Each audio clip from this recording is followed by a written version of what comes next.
Hello दोस्तों, आइए आज हम पढ़ते हैं 7वीं कक्षा की कविता हम पंछी उन्मुक्त गगन के, जो कि शिव मंगल सिंह सुमन ने लिखी है। तो पहले हम करते हैं कविता का वाचन। हम पंछी उन्मुक्त गगन के। हम पंछी उन्मुक्त गगन के, पिंजरबद्ध ना गा पाएंगे, कनक तीलियों से टकराकर पुलकित पंख टूट जाएंगे। हम बहता जल पीने वाले मर जाएंगे भूखे प्यासे, कहीं भली है कटुक निबोरी कनक कटोरी की मैदा से।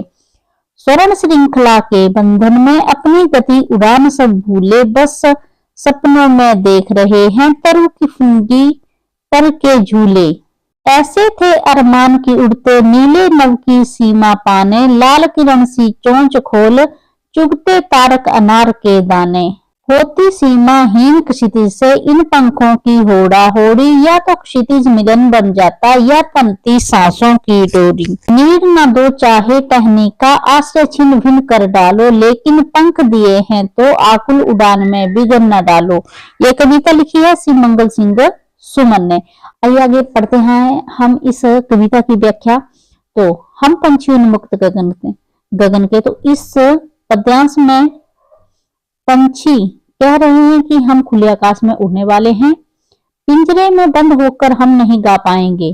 कनक तीलियों, सोने की तीलियों, सोने का जो हमें कैद रखने के लिए सोने का जो बना हुआ पिंजरा है, उसकी तीलियों से टकराकर, सोने की तीलियों से टकराकर हमारे कोमल पंख टूट जाएंगे। प्रस्तुत पंक्तियों में पिंजरे में बंद पक्षी अपनी व्यथा का वर्णन करते हुए कहते हैं कि हम खुले और आजाद आकाश में उड़ने वाले पक्षी हैं, पिंजरे में बंद होकर खुशी से गाना नहीं गा पाएंगे। आजाद होने की चाह में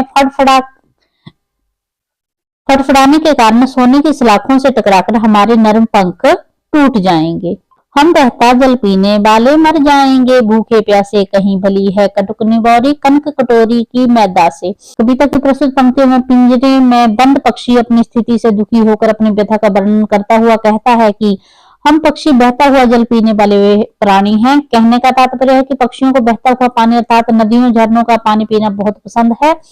पिंजरे में गुलामी का जीवन जीने से अच्छा तो पक्षी भूखे प्यासे मर जाना पसंद करेंगे। पक्षी कहता है कि उसके लिए पिंजरे में सोने की कटोरी में रखी हुई मैदे से कहीं अच्छी नीम का कड़वा फल है।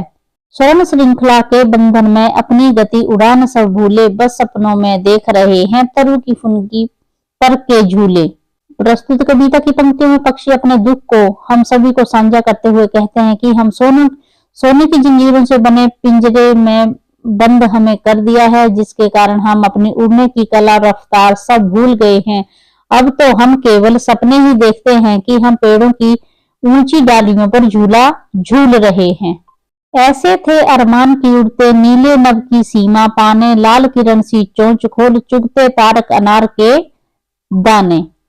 प्रस्तुत कविता की पंक्ति में पिंजरे में कैद पक्षी अपनी कल्पना में खोए हुए पिंजरे की कैद में आने से पहले की अपनी सोच को हमारे सामने उजागर करते हुए कहते हैं कि हम इस पिंजरे में कैद होने से पहले हमारी इच्छा थी कि नीले आसमान की सीमा तक उड़ते चले जाएं, अपनी सूरज की किरणों के जैसी लाल चोंच को खोलकर तारों के समान अनार के दानों को चुग लें। यह सब पक्षी की मात्र कल्पना है, क्योंकि वह पिंजरों के बंधन में कैद है। होती सीमाहीन क्षितिज से इन पंखों की होड़ा होड़ी, या तो क्षितिज मिलन बन जाता या तनती सांसों की डोरी। प्रस्तुत कविता की इन पंक्तियों में पक्षी अपने मन की बात को हम तक पहुंचाने की कोशिश करते हुए कहते हैं कि यदि हम आजाद होते तो किसकी कोई सीमा नहीं है। ऐसे आकाश की सीमा को पार करने के लिए दूसरे पक्षियों से बढ़ जाने का यत्न करते हैं। पक्षी कहता है कि या तो हम क्षितिज तक पहुंच जाते या हमारी सांसें थम जाती। कहने का तात्पर्य है कि पक्षी क्षितिज को पार करने के लिए अपने प्राणों का त्याग करने को भी तैयार है।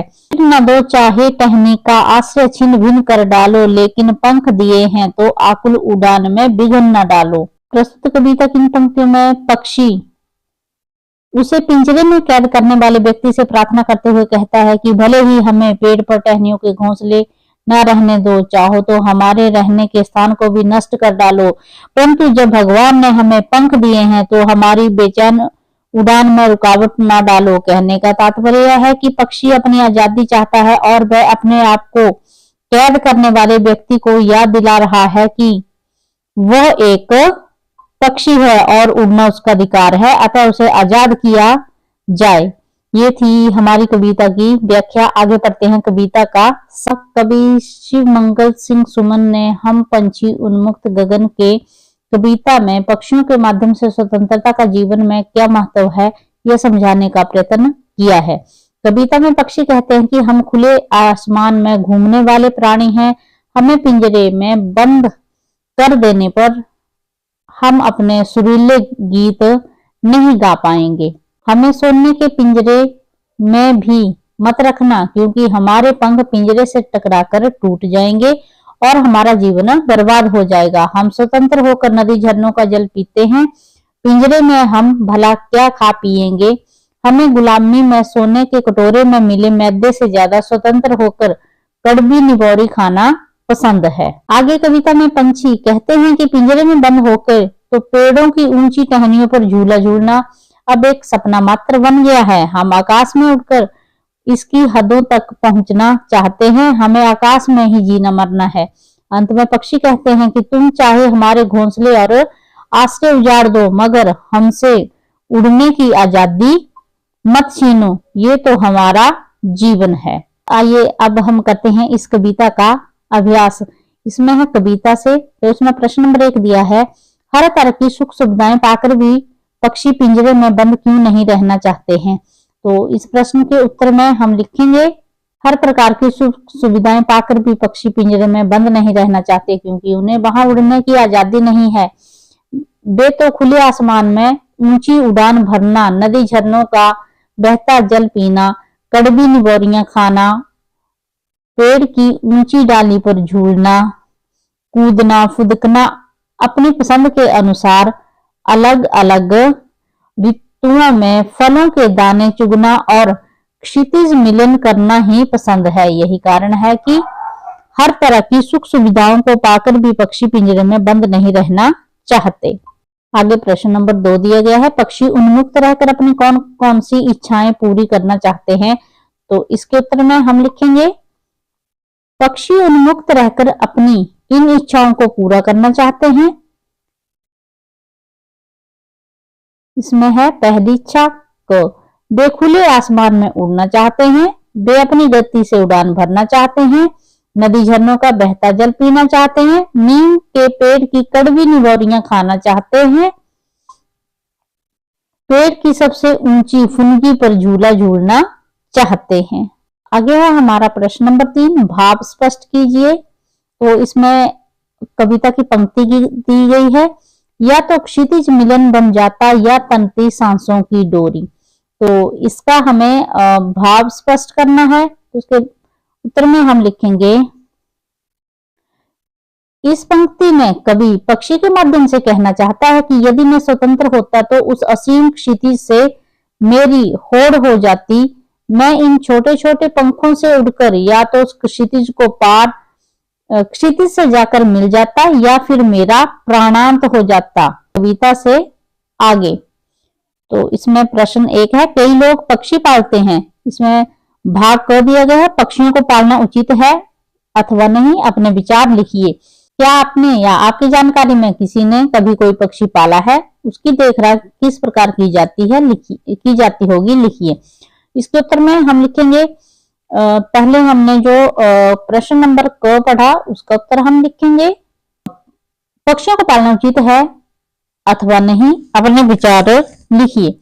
तो इसमें भाग क में पक्षियों को पालना उचित नहीं है, क्योंकि पक्षियों को स्वतंत्र रूप से आकाश में उड़ना अच्छा लगता है, ये उनका स्वाभाविक कार्य है, लेकिन हम पिंजरे में बंद करके रखते हैं उन्हें, इससे उनकी आजादी पर रोक लग जाती है, अतः पक्षियों को पालना सही नहीं है। और इसी में हमने भाग ख पढ़ा था, क्या आपने या आपकी जानकारी में किसी ने कभी कोई पक्षी पाला है, उसकी देखरेख किस प्रकार की जाती होगी, लिखिए। तो इसके उत्तर में हम लिख सकते हैं कि हमारे पड़ोसी ने एक तोता पाला हुआ है, उसके परिवार के सभी सदस्य तोते की अच्छे से देखभाल करते हैं। प्रतिदिन उससे पिंजरे की सफाई करते हैं। एक छोटी कटोरी में पीने के लिए पानी और खाने के लिए चना देते हैं। और हम उस तोते से बातें भी करते हैं। तोते ने घर के सभी सदस्यों के नाम रट लिए हैं। जब कोई उस पिंजरे के पास जाता है तो चहचहाने लगता है। आगे हमारा प्रश्न नंबर 2 है। पक्षियों को पिंजरे में बंद करने से केवल उनकी आजादी का हनन ही नहीं होता, अपितु पर्यावरण भी प्रभावित होता है। इस विषय पर 10 पंक्तियों में अपने विचार लिखिए। तो इस प्रश्न के उत्तर हम लिखेंगे, पक्षियों को पिंजरे में बंद करने से केवल उनकी आजादी का हनन ही नहीं होता, अपितु पर्यावरण भी प्रभावित होता है। जैसे पक्षियों का प्रकृति है, जैसे पक्षियों की प्रकृति है उड़ना। जैसे पक्षियों की प्रकृति है उड़ना। पर्यावरण को संतुलित करने में पक्षियों का भी सहयोग रहता है। पक्षी आहार श्रृंखला को नियमित करते हैं। जैसे घास को टिड्डा खाता है, टिड्डे को पक्षी खाते हैं। और यदि पक्षी ना हो तो टिड्डियों की संख्या अत्यधिक हो जाएगी जो फसलों को नष्ट कर देंगे। दूसरी ओर अगर कोई पक्षी या जानवर मर जाता है तो मांस खाने वाले पक्षी उन मरे हुए पक्षी या जानवर का मांस खाकर पर्यावरण को दूषित होने से बचाते हैं। अनुमान और कल्पना। तो इसमें प्रश्न दिया गया है, क्या आपको लगता है कि मानव की वर्तमान जीवन शैली और शहरीकरण से जुड़ी योजनाएं पक्षियों के लिए घातक हैं? पक्षियों से रहित पर्यावरण में अनेक समस्याएं उत्पन्न हो सकती हैं। इन समस्याओं से बचने के लिए हमें क्या करना चाहिए? उक्त विषय पर वाद विवाद प्रतियोगिता का आयोजन कीजिए। उत्तर, यह कहना बिल्कुल गलत नहीं होगा कि मानव की वर्तमान जीवन शैली और शहरीकरण से जुड़ी योजनाएं पक्षियों के लिए घातक हैं, क्योंकि शहरों में औद्योगिकरण के कारण विषैली गैसें और प्रदूषित जल पक्षियों के लिए हानिकारक होता जा रहा है। दूसरी ओर अधिक मात्रा में पेड़ काटकर बड़े बड़े इमारत बना दिए जाते हैं, जिससे पक्षियों का रहने का आश्रय स्थल समाप्त हो जाता है। ऐसे वातावरण में पक्षी बहुत ही प्रभावित हुए हैं। घने बोछाएदार पेड़ों की छांव से पक्षी वंचित होते जा रहे हैं। निर्जन सुनसान ध्वनि रहित वातावरण अब उन्हें प्राप्त नहीं होता है। पीने के लिए शुद्ध जल प्राप्त नहीं हो पाता है। प्रश्न नंबर 2 है, यदि आपके घर के किसी स्थान पर किसी पक्षी ने अपना आवास बनाया है और किसी कारणवश आपको अपना घर बदलना पड़ रहा है, तो आप उस पक्षी के लिए किस तरह के प्रबंध करना आवश्यक समझेंगे? लिखिए। तो इसके उत्तर में लिखेंगे, यदि हमारे घर में किसी पक्षी ने अपना आवास बनाया है और किसी कारणवश हमें घर बदलना पड़ रहा है, तो हम कोशिश करेंगे कि जब तक घोंसले में रहने वाले पक्षी के छोटे छोटे बच्चे उड़ना ना सीख लें, तब तक घोंसले को छेड़ा ना जाए। यदि फिर भी घर छोड़ना जरूरी हुआ तो उस घर में आने वाले नए परिवार से अनुरोध करेंगे कि वे घोंसले को अपनी जगह रहने दें। इसका ध्यान रखें। आगे है हमारा प्रश्न, भाषा की बात। इसमें प्रश्न नंबर 1 है, स्वर्ण श्रृंखला और लाल किरण सी में रेखांकित शब्द गुणवाचक विशेषण है। कविता से ढूंढकर इस प्रकार के 3 और उदाहरण लिखिए। स्वर्ण श्रृंखला और लाल किरण सी। तो इसी प्रकार के और शब्द हैं, जैसे उन्मुक्त गगन, पुलकित पंख, कड़वा निवारी। आगे है प्रश्न नंबर 2, भूखे प्यासे में द्वंद्व समास है। इन दोनों शब्दों के बीच लगे चिन्ह को समासिक चिन्ह कहते हैं। इस चिन्ह से और का संकेत मिलता है, और जैसे भूखे सामसिक चिन्ह, प्यासे भूखे और प्यासे। इस प्रकार के 10 अन्य शब्द खोजकर लिखिए। तो आगे देखिए, दिन सामसिक चिन्ह, रात दिन, इसके बीच में समासिक चिन्ह लगा है तो इसका बनेगा रात और दिन। पाप और पुण्य में समासिक चिन्ह लगा है तो ये बनेगा पाप और पुण्य। बुरा भला, बुरा और भला, खट्टा मीठा, सुख और खट्टा और मीठा। हंसते गाते, हंसते और गाते। धूप छांव, धूप और छांव। सुबह शाम, सुबह और शाम। खाते पीते, खाते और पीते। सही गलत, सही और गलत। दाल रोटी, दाल और रोटी। तो ये था इस पाठ का अभ्यास। आगे फिर से मिलेंगे एक नए वीडियो के साथ। धन्यवाद।